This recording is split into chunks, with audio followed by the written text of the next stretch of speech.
And I have to wait for some people to get on too. I know Alan will be joining us. Oh yeah, Alan and Chris Lyon. Oh yeah. Yeah. Cool. People to get on too. Okay. Let's see. I know Alan will be joining us. Oh yeah, Alan and Chris Lyon. Oh yeah. Yeah. Cool. Wait, I need to. You'll need to mute one of them. There's a 15-second delay with YouTube Live. There we go. Okay.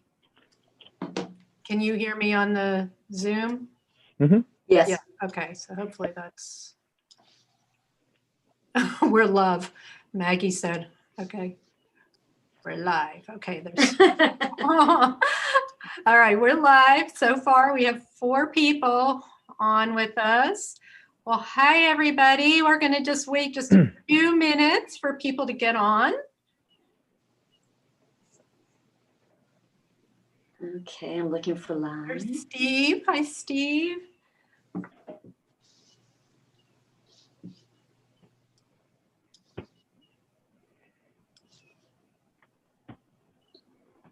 So, as we all know, I teach exercise. I don't do anything technical. So I'm just going to be on Zoom. And that is going to work. So let's see.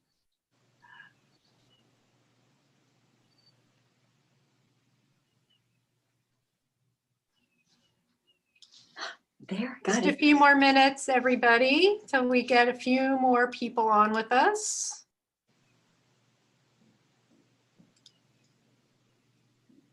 Let's see, how many do we have? We have 13 people on. Gonna give it just a couple more minutes. And I need to find the video that I downloaded.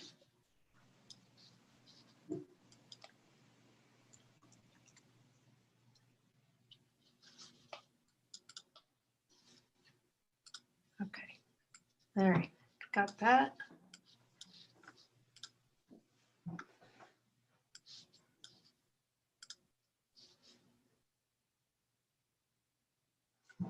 All right. I see we have some friends on. We have Maggie and Steve and Heidi. Hello, Marianne, Cersei, Naomi. Hi, Susan. All right, they're coming on. We've got 14 so far. Hello, everybody. Terry, hi.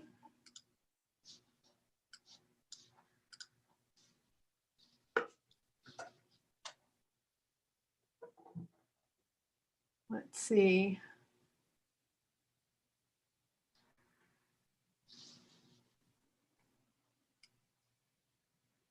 Just a few more minutes, everybody, and we're going to get started.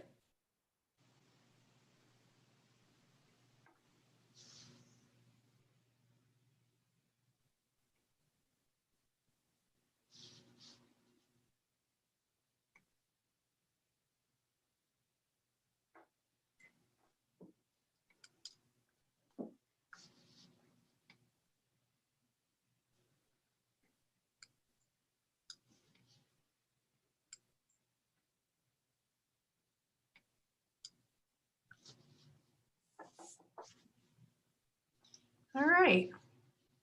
Well, it looks like we have about 19 people on so far. So I think we're going to get started here, and hopefully some people are going to find us soon. I just want to welcome everybody and just introduce myself. I'm Nina Mosier. I'm the Executive Director of Power for Parkinsons and the co-founder. And we have Lauren Lewis sitting where it says Power for Parkinsons. Of course, most of you know her, who teaches the Move and Shout and our young onset class. And Jimmy Choi will be joining us momentarily. We want to introduce him first, and we are so honored to have him with us today. Jimmy, as many of you know, is an American Ninja Warrior. He's been on 4 times, and he's also has 2 Guinness Book of World Records, one for burpees and one for lateral plyometric push-ups, which is really remarkable. You need to watch that online. He's just outstanding and incredible, and his accomplishments for anybody are unbelievable, but for someone with Parkinson's, I mean, he's gone over and above, and I think you'll be so impressed, and we're so grateful for him to be here today. And I think he's going to have some great tips and inspiration for everybody out there. So before he comes on with us, I'm going to share my screen, and I'm going to show a little video that's going to introduce him so you can have a sense what he's all about, just in case you haven't had a chance to see his videos before. So I'm going to get this started. Oh, wait 1 second. I think I need to save the audio. 1 second.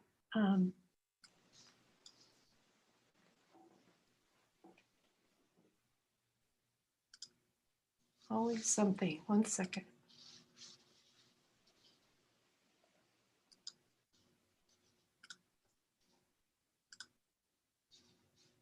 I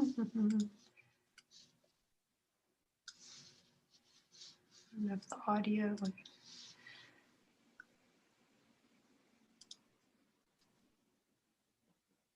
Share screen. Oh, here we go. Share computer sound. Okay.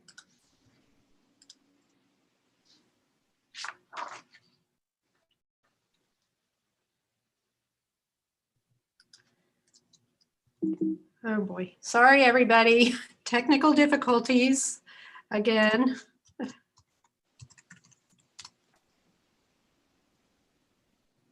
Okay.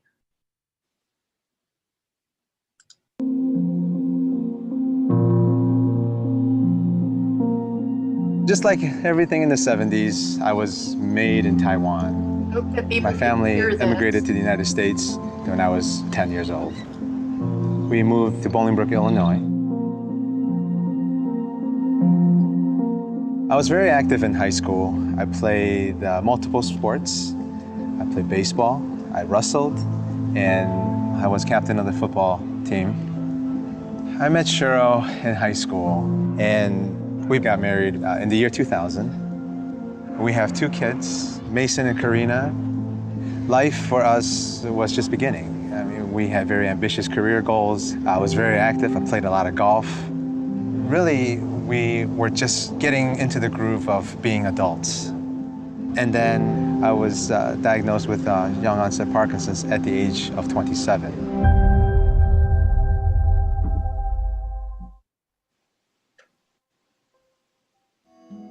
Four times what is 28? 7. That's right. There you go. Nice. Mason, his smile can brighten up any room. Now, Karina, she's a chip off the old block. She loves obstacle course racing, and for fun, we watch American Ninja Warrior. Karina really got into the show, and every time the show comes on, she would say, "Dad, you should really try out. You should try to get on the show." I applied to make Karina happy.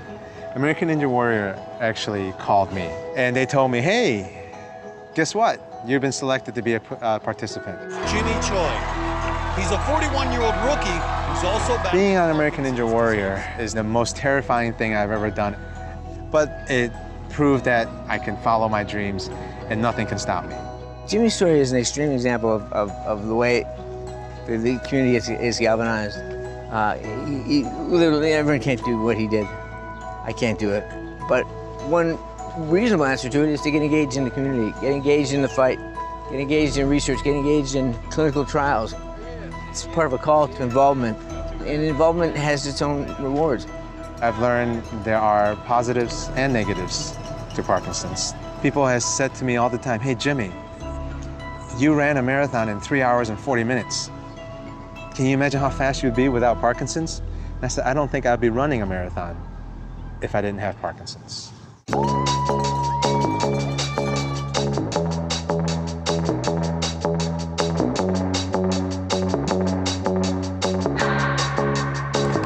My hands on myself.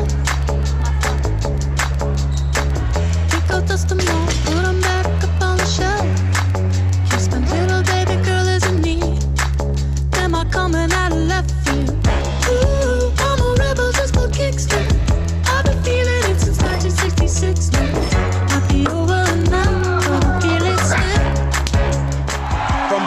Park, Illinois. This is Jimmy Choi. He's running tonight for Team Fox. There's his wife and daughter, Karina, who got Jimmy to come out for this. You can see the trimmers in those hands. There he goes. Oh, Jimmy Choi. Woo! Nice grab.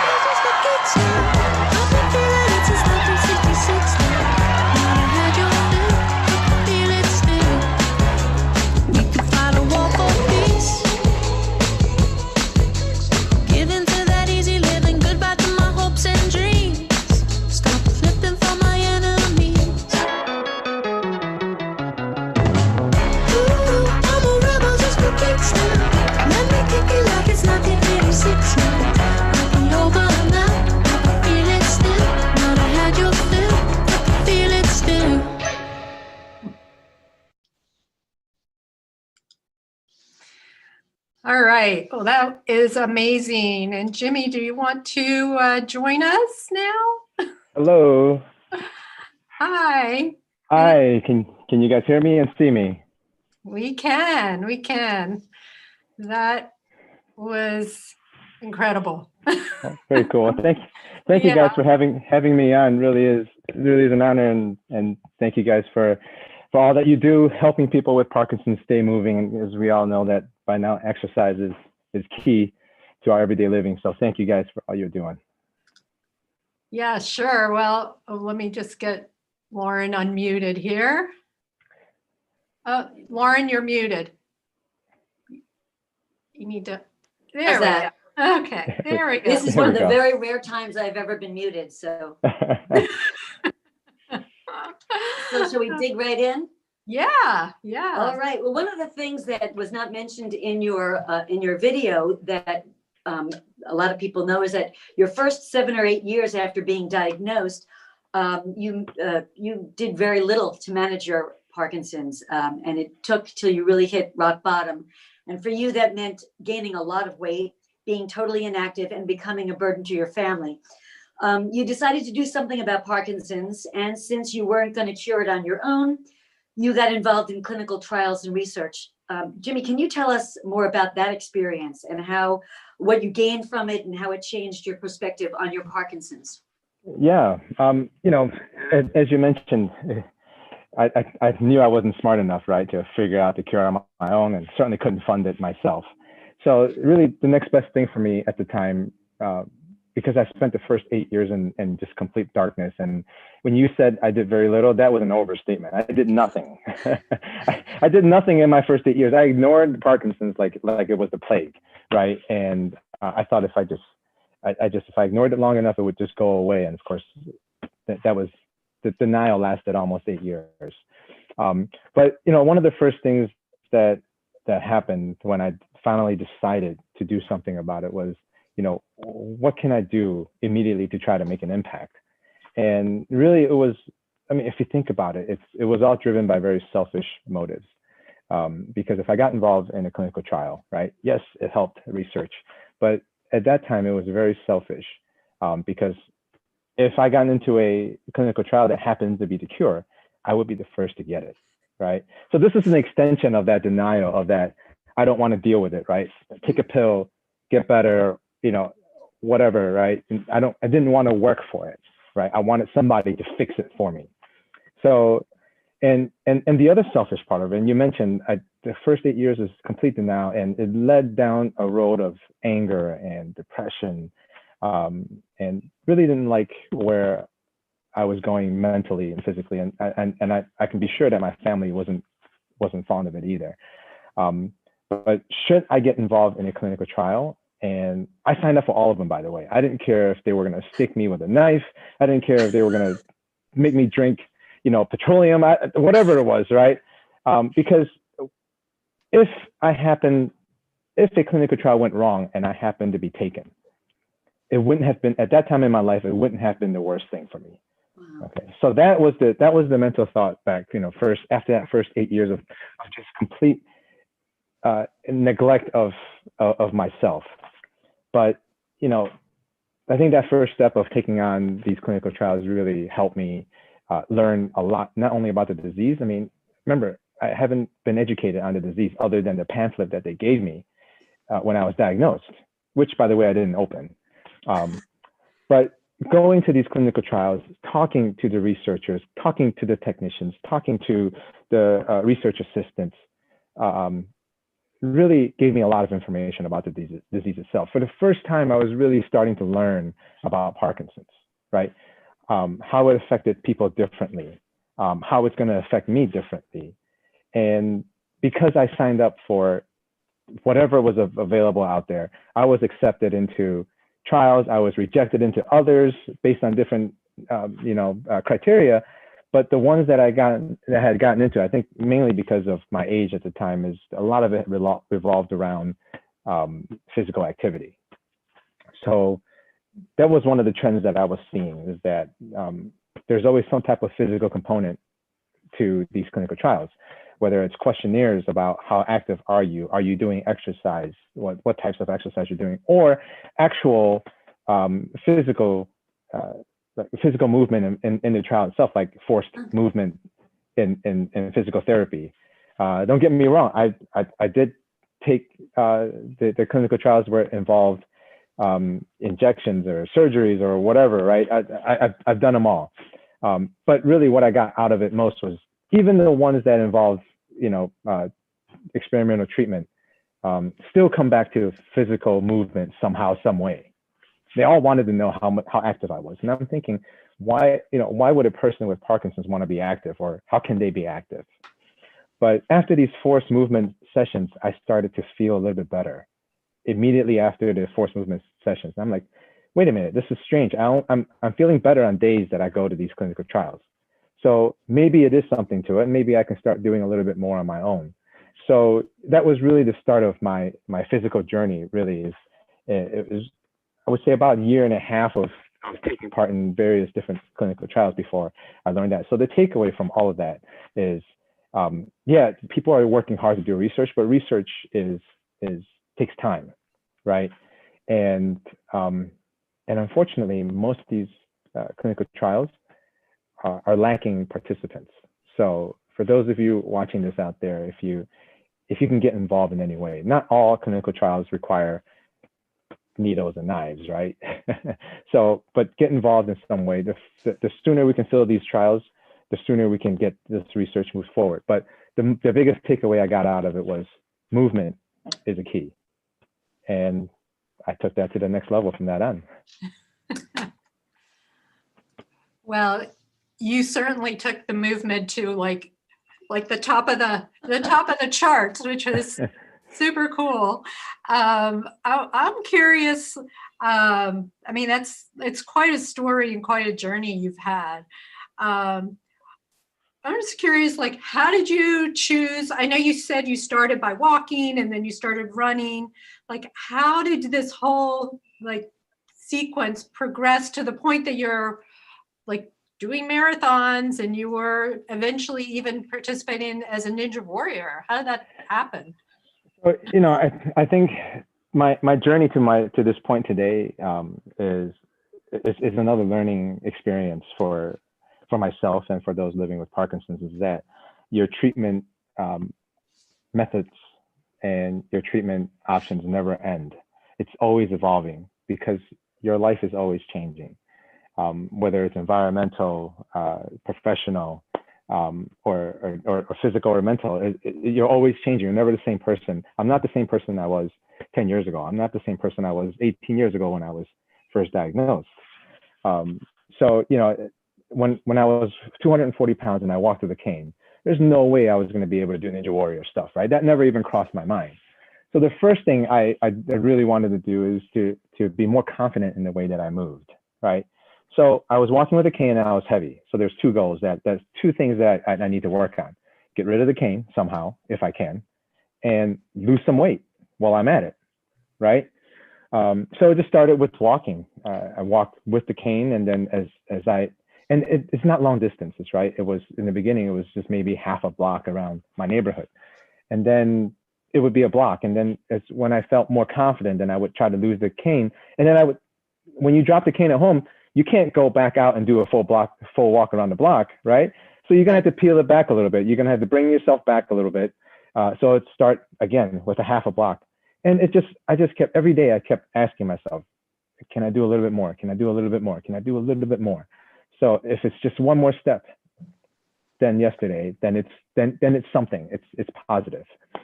So as I gain more and more confidence in the way that I walked, I left the cane, and I gained more and more confidence in the way that I walked without the cane. I started adding distances, and then next thing you know, I was becoming more and more active each day.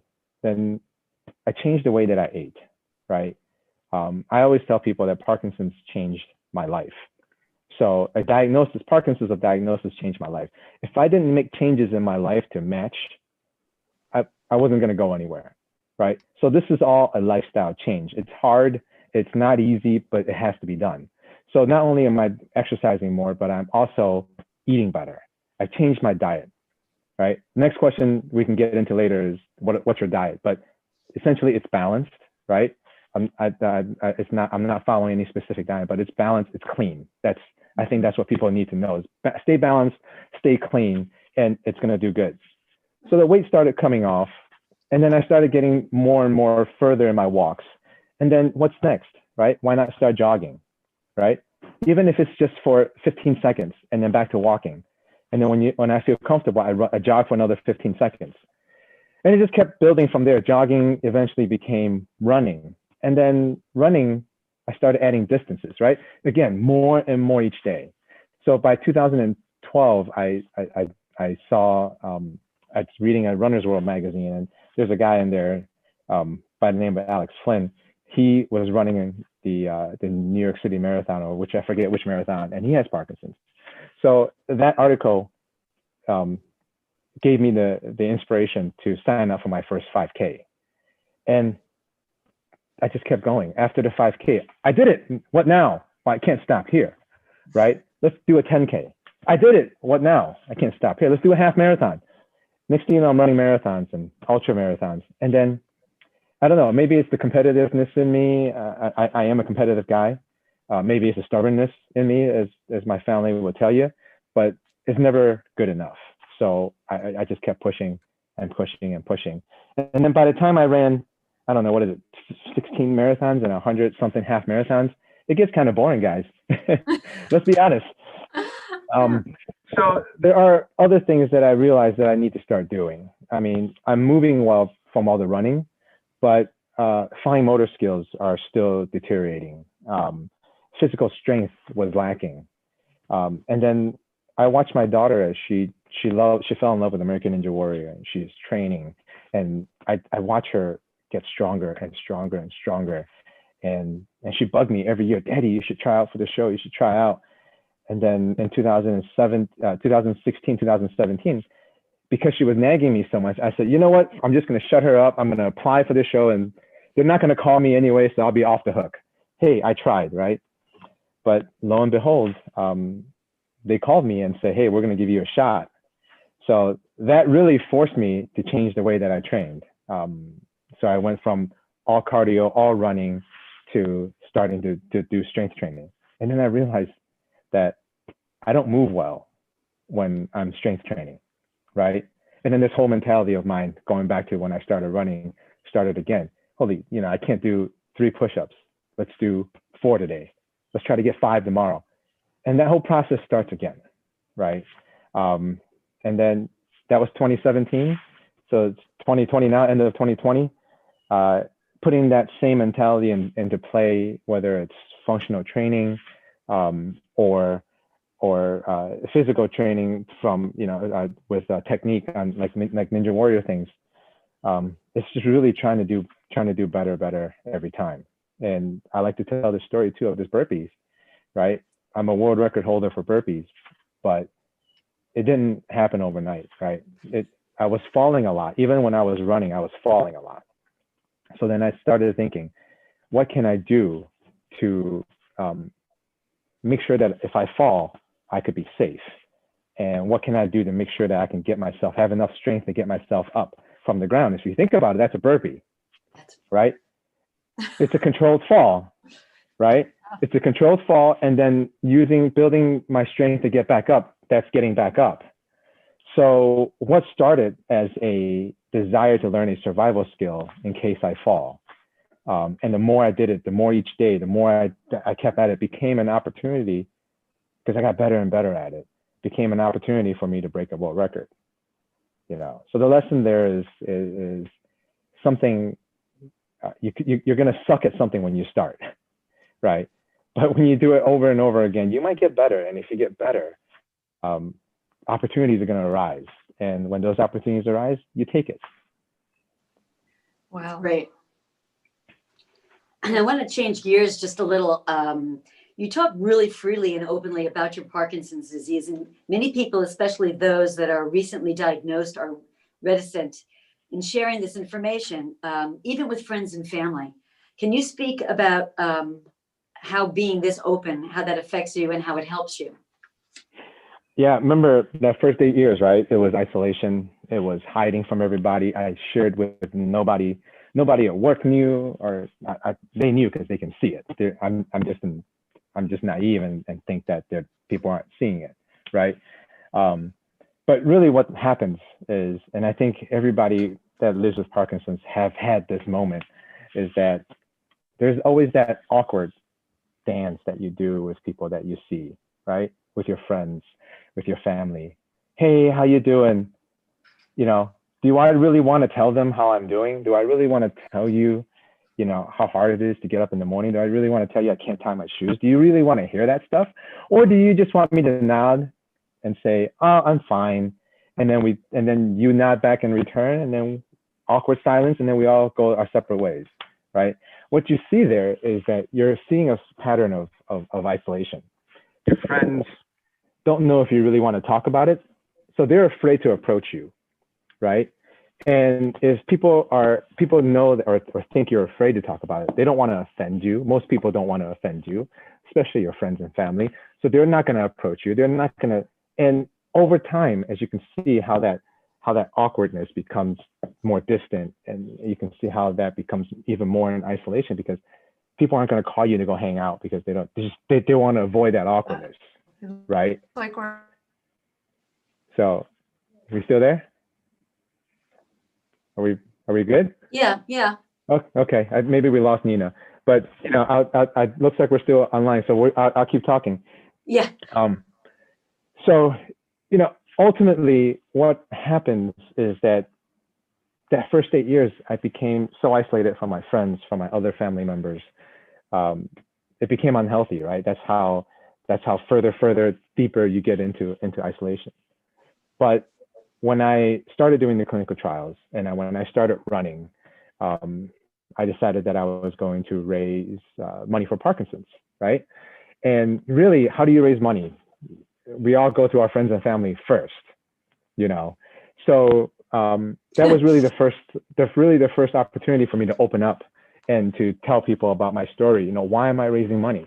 Why am I trying to do this and that?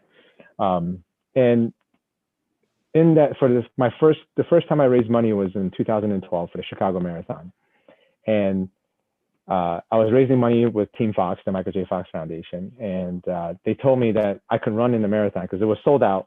The only way in was through a charity bid, and they told me that, hey, we have a bid for you, but you have to raise $2,000 for, you know, in return if you want that bid. I'm like, okay, great. So, and I signed.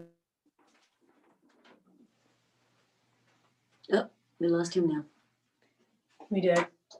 Oh my God. Jimmy? They all want to talk to me, right? They all want to talk about it. Everybody's receptive. And at the end of the day, in that 1 month's time, I've raised money for research, right? I raised $5,000 for research. I've shared my story. I've connected with other people with Parkinson's like myself. I've connected with care partners, and I've all of a sudden have all these people around me. In 1 month's time, I did more for myself and for the Parkinson's community than I did in that first 8 years combined, right?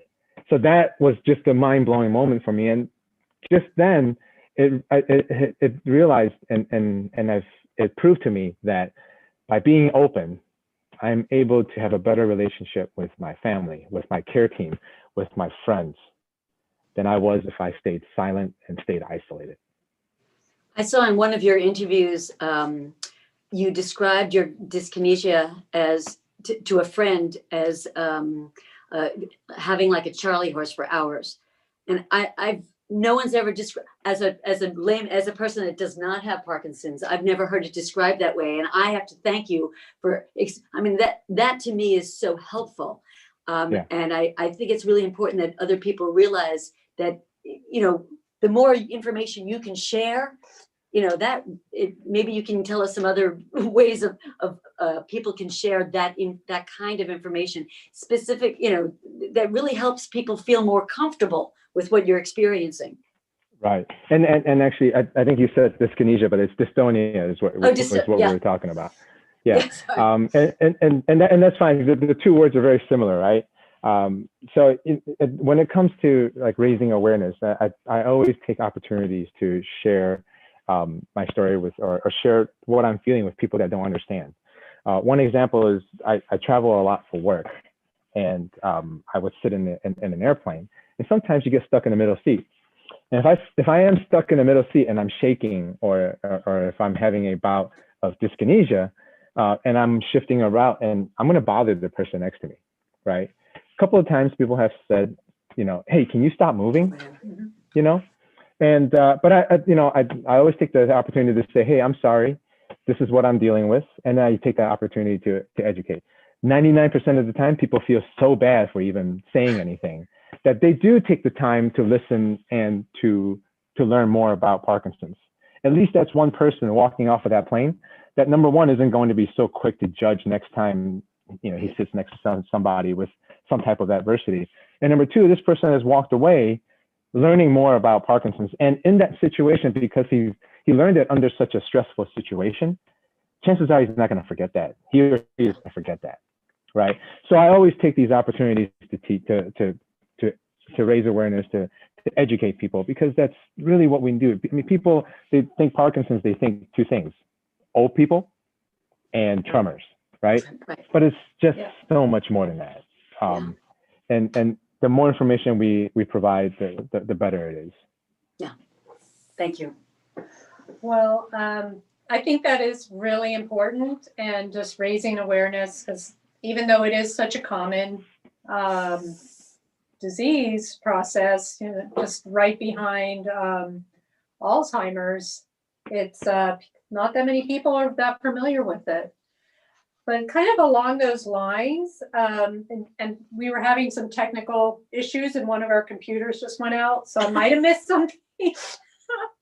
But I'm just curious. I know you were talking about how you were sharing information with people, but from watching some of your other interviews, and I know you've just done such a great job with your fundraising for the Michael J. Fox Foundation, and engaging your friends and your family and others. And so Michael J. Fox does a lot for research, and like an organization like ours has developed as a nonprofit for to help people living with the disease for the day to day. And of course, we do fundraise, and we rely on a lot of individual donations and family support. And we do encourage our participants to reach out to them. And I was just curious if you might have some suggestions for our community, like what would be a way to approach your family or your friends and let them know like this organization is important for you in your daily life. Well, the biggest thing is, it goes back to what we were talking about, sharing your story, right? You never know who you're going to touch.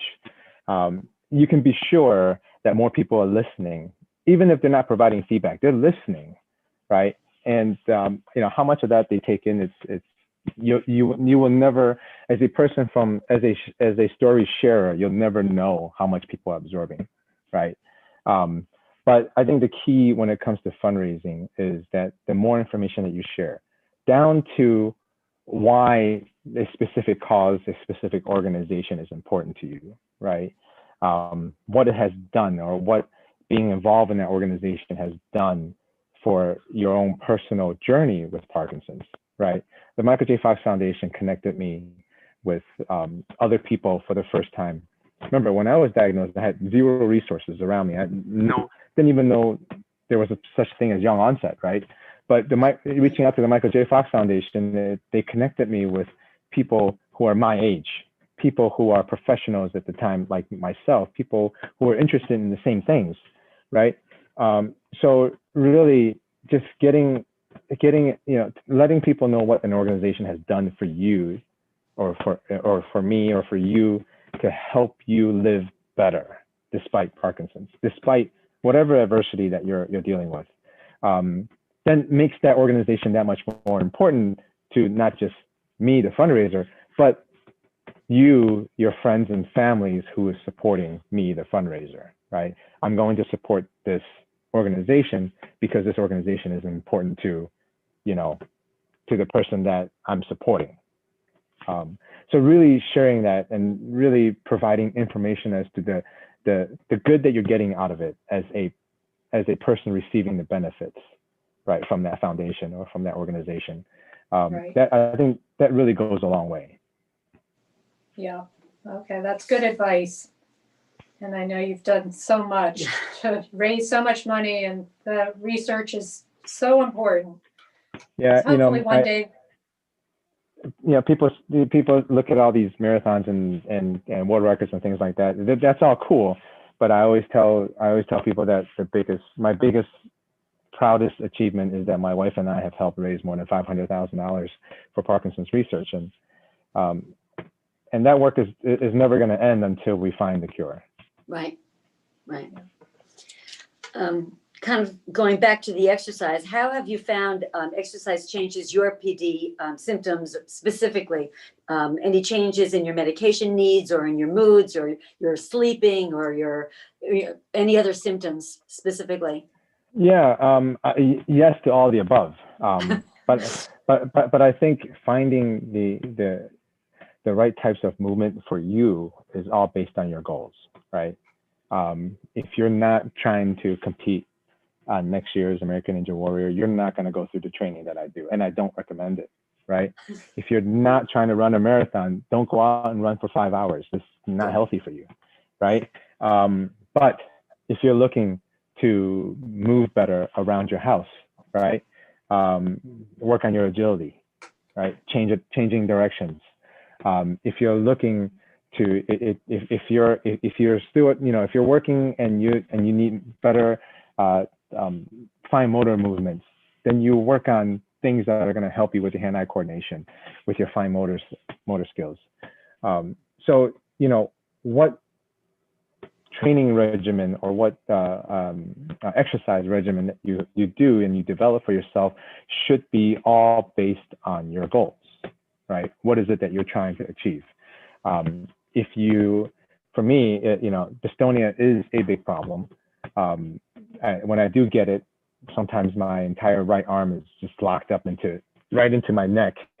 But in order for me to combat that, certain exercises help by strengthening my counter muscles, right?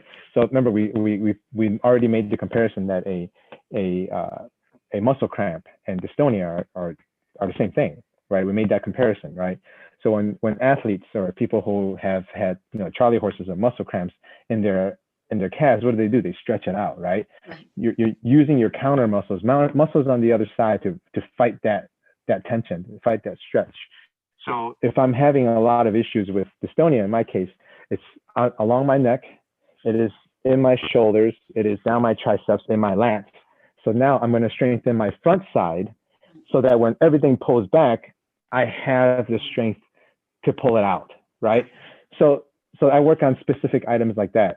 Now, guess what that led to? That led to me doing a lot of push-ups and ultimately a push-up world record, right?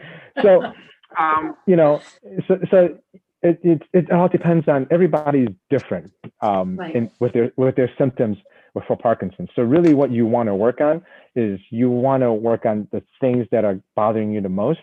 And I would certainly reach out to a physical therapist. I would reach out to a personal trainer. I would reach out to folks like yourselves, right? And there are other exercise programs out there with qualified personal trainers to provide you with that type of advice. What can I do to improve this part yeah, this part of my day. And then you just make changes as you go along. And again, like I said, it's a moving target. Your training regimen never ends and never change. It always changes and it never ends. That's great. Yeah. Yeah. Well, I like those suggestions. So we have a couple questions that have come from some of our participants that I wanted to ask you. One of them is from one of our board members and a fellow young onset, Chris Lyon. And he has a question related to your careful record keeping. And he knows that you keep very detailed records of your diet and your medication. And he wanted to know if the intention was to take the absolute minimum amount of your medication, and have you, well, this question has come up from him and others, but has there been a question of DBS for you at any point? Have you thought about that? Or so those are the two, about your detailed record keeping and medication management, I guess. Yeah, so the detailed record keeping is for those who don't know. I track when I take my meds. What did I eat 30 minutes prior, up to 30 minutes prior to taking those meds? What am I doing physically at the time, if anything? And then I track it again 30 minutes later. What am I eating? What am I doing physically? How am I feeling? The goal there, guys, is for me is really to, if you think about it, there's in the daily movement with Parkinson's, I think there's two lines that we move along. The first line that we move along is how we are feeling physically with, let's just forget all the medication. It's just how we're currently moving, right? There are highs and lows on any given day, right? Or at within hours of the given day, there's highs and lows. But the second line is your medication line. How much your medication is actually helping you. It's another wavy highs and lows, right? My goal in keeping keeping a track of all these records is to align these two lines to make sure that they are falling in place with each other. Okay, when that happens, what you're going to find is that these slopes and peaks and valleys will actually become less and less. They'll be flatter, and that's the goal. The goal is to flatten that line. I mean, in COVID times, we talk about flattening that curve, right? I've been doing that before it was cool, guys. I'm trying to flatten my own curve. But I think people with Parkinson's know that once you feel that off period coming on, you're already behind, right? So now you have to take medication to catch up on that off period. And then once you are back on, quote unquote, now you're going to go into, because you've taken the extra medication, now there's a chance that you can go into that surplus, right? So these two lines are not aligned. The way my body is and this medication line is not aligned. My goal is to put those two in sync with each other. Okay, that's why I keep track. And then when that happens, what happens if your body moves in sync with the amount of medication that you need versus the amount of dopamine or whatever your system is going through? It leads to less meds. You're not taking more than you need, right? You're not taking, and if you're not taking enough, you need to make adjustments up. So, ever since doing that, along with exercise, I've been able to decrease my medication from, when I first started 8 years ago, my medication was pretty high, close to, I think it was 16 pills a day. And then I've gotten down to as low as 8. But as the disease progresses, you're going to expect to go back up. But because I was able to align those two lines I was talking about, it certainly allowed me to take less, right? And taking less over time delays a lot of the side effects, negative side effects that comes along, like dyskinesia and things like that. So I do have an issue with dyskinesia now because I've been on this medication for more than 10 years and I'm 18 years diagnosed, right? People always look at me like, hey, you're a young guy, you're only 45. But when I walk into any room with people with Parkinson's, 18 years diagnosed, I'm the senior in that room, right? Right. Yeah.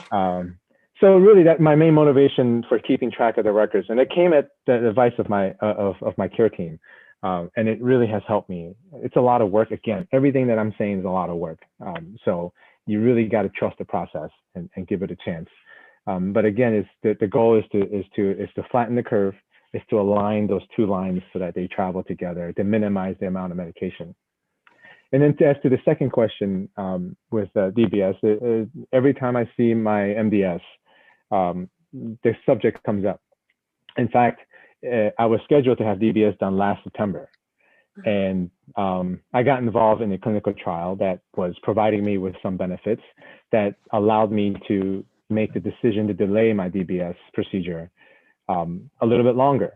And then COVID hit, so no one's doing, at the early parts of COVID, no one's doing DBS.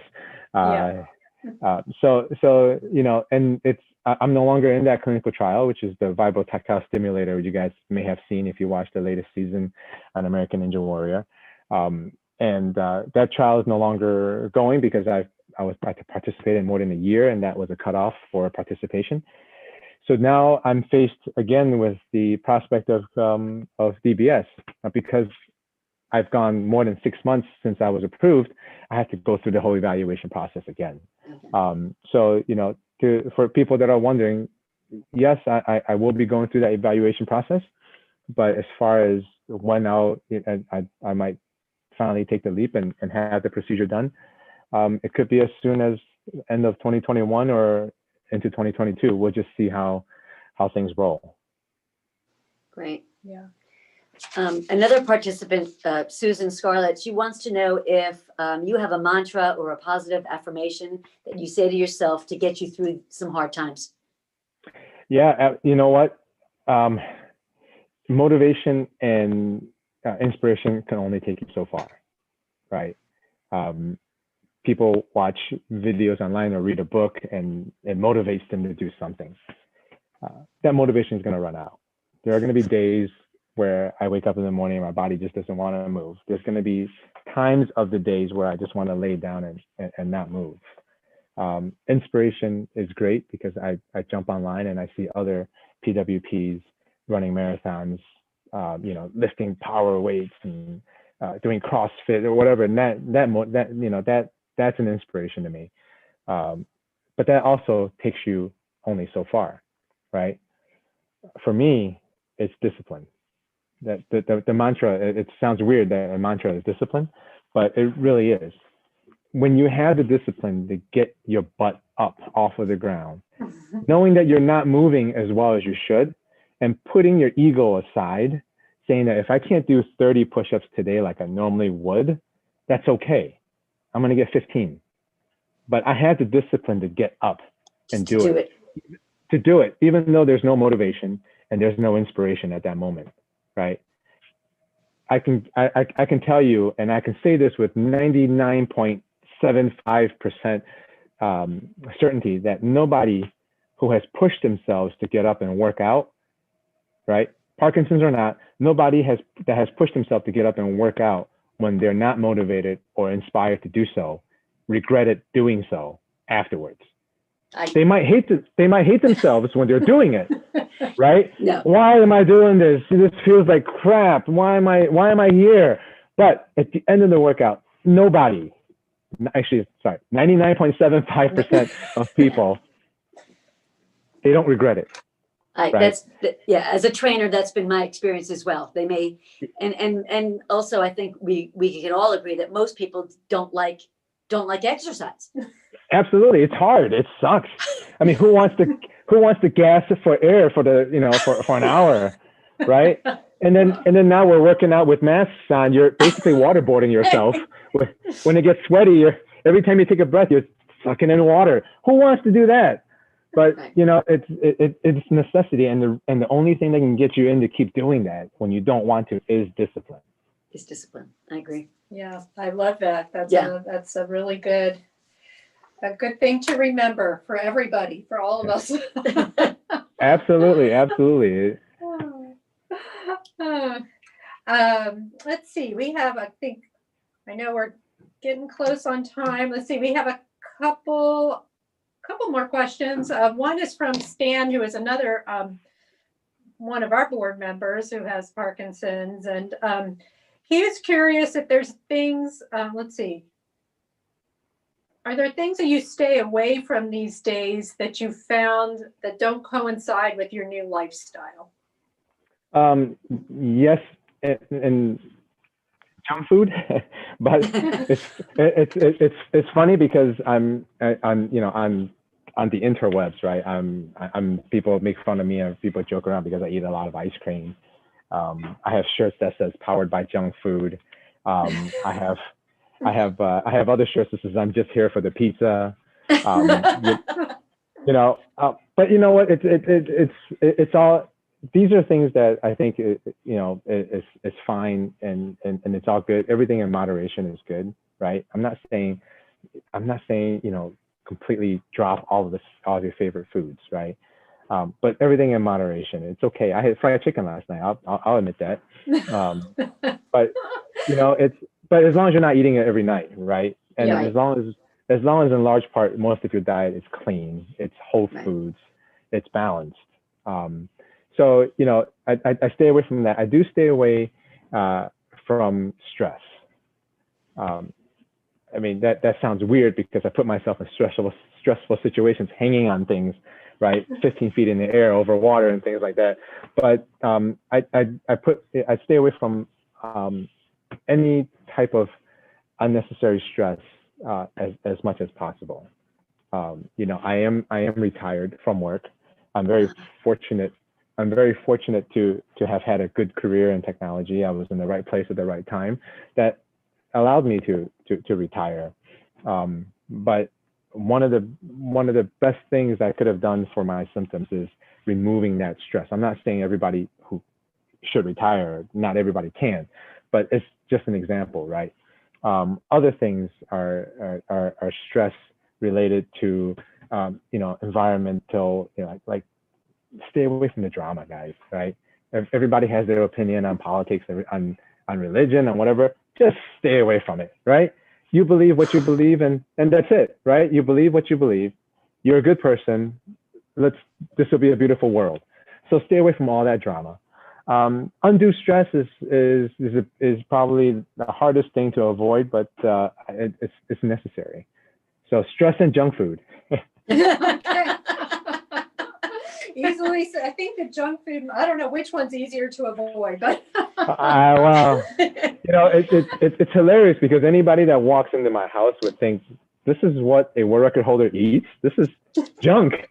I mean, I'm not kidding you. I'm not kidding you when I say that there is literally a box of chocolates next to my bed. That's so funny. I've got so and you know what? There's a funny story along that because yes, there is a box of chocolates next to my bed, but it's not like I'm sitting there chewing on it every night, right? I pick my times, right? Like everything in moderation. But that was actually sent to me by another fellow PWP from Canada. These are imported chocolates that you can only get in.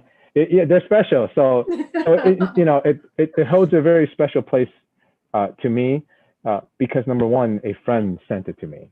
Right. And number two, that he is a friend that I met through this Parkinson's journey. Right. I've made so many close connections where people are, we're sending chocolates to each other. I mean, come on. Right. So it's another motivation technique that, I've got great friends out there who care enough to send me, gifts like this. And then at the same time, it trains my discipline. Can I not reach over and grab one? It goes back to your discipline. Absolutely. So, yeah, I mean, that's what I avoid. You're always testing yourself. And you have to, right? I have young kids. They're testing me all the time. So why not? Right. Yeah. Right. That's awesome. Well, let's see. I think, so I guess we're getting close to wrapping up, and we know. Let's see. I think we watch your TED Talk, and we listened to Man Up too, which was pretty really awesome. Awesome. Yeah. I like that. I know you've had a bunch of other interviews. But one of the things that you mentioned is that you know that you can't take away your Parkinson's diagnosis, but you can change the way you live with it, Right. which I think is great advice. Do you have any like additional advice or tips for people with young onset Parkinson's, or really anyone with Parkinson's, that you have found helpful? I mean, you've shared a lot of advice. Any other last words to share? Yeah, I mean, I guess in closing, right? It's just this saying. I think Michael J. Fox said this first, or this first time I heard it was from him, was that when you've met a person with Parkinson's, you've met one person with Parkinson's. That's just because how different we all are, right? It's great that there are all these Facebook groups or these other groups out there for that you can connect with other people, and you can ask for advice, and you can listen to everything that I'm telling you today. But at the end of the day, your flavor of Parkinson's is yours. So make sure that whatever plan it is that you develop, it's developed for you. You're not taking someone else's plan and trying to make that work for you. And if you do take someone else's plan, you make adjustments for yourself. It is always evolving and changing. And the minute you stop evolving your plan, right? Think about it this way. If you stop evolving your plan, do you think your progression of Parkinson's is going to stop? Right? No. Yeah. So keep making changes to stay ahead. And I tell you what, you don't always have to make gains. Okay, this is very important. I'm gonna look right in the camera and tell everybody that you don't always have to make gains. If you have Parkinson's and you maintain certain abilities, that is winning. Because remember, this is a progressive disease. Right. It's always taking away. But if you're able to maintain something, right, you're staying ahead of it. I think that's huge. That's really helpful. Yeah. Those are excellent words of advice. Excellent. And I mean, we couldn't end on a better note, because that's what we tell people. I mean, after teaching all these classes, we just tell people, do what you can. Just do, you do something, even one, if you can follow part of the class and not the other, you're here, you showed up, you're doing it. And sometimes just getting there, just getting to the class, or just doing your first push-up, or, as you said, walking to the next house. That's absolutely. Yep. That first step. Yeah. After my first time competing in American Ninja Warrior, they asked me, what words of advice do I have with other people dealing with adversity? And I said, that first step is the hardest step, right? You take that first step, and the rest is going to be easier by comparison. Yeah. Well, we want to thank you so much for being here with us today. You're just truly an inspiration to all of us, to anybody really. And we're so impressed by everything that you're doing. And we wish you, a lot of health and we'll continue to watch you and see what other world records you come up with. Well, thank you very much. It really is an honor for me to have the opportunity to share more of my story with you guys and everybody else who turned in. I am an open book. People who reach out with genuine questions, I will always do my best to answer them. So anytime, if anybody thinks of anything, feel free to reach out on social media, and YouTube, or not YouTube, I'm sorry, on Instagram or Facebook or whatever. Feel free to reach out. I'm happy. Like I said, if it's a genuine question, I'm always happy to answer. If people will try to be silly sometimes, and I will ignore that. But if you have a genuine question, I will do my best to provide you with my experiences, and of course, knowing that I am not a doctor, so take my experiences for what they are, which is experience for me living with Parkinson's. Yes. Right. Yes. Well, it's really That's important, and I'm glad you're paving the way for a lot of people. Yeah. So That's excellent. Well, thanks so much. We'll have this on, I don't know if we froze. I think, yeah. I might be on by myself. There you There we are. go, you're There you back. are. Okay. Well, thanks so much. This is going to be available on our YouTube channel ongoing. So thanks for being here and happy holidays. Happy holidays Continued to you guys too. success. We look Thank you look very forward much. to seeing your next goal, reaching your next goal. Thank you very much. And to everybody else, go out there and crush your goals. Good. Thank you. Thank you. Bye, guys. Bye-bye. Figure this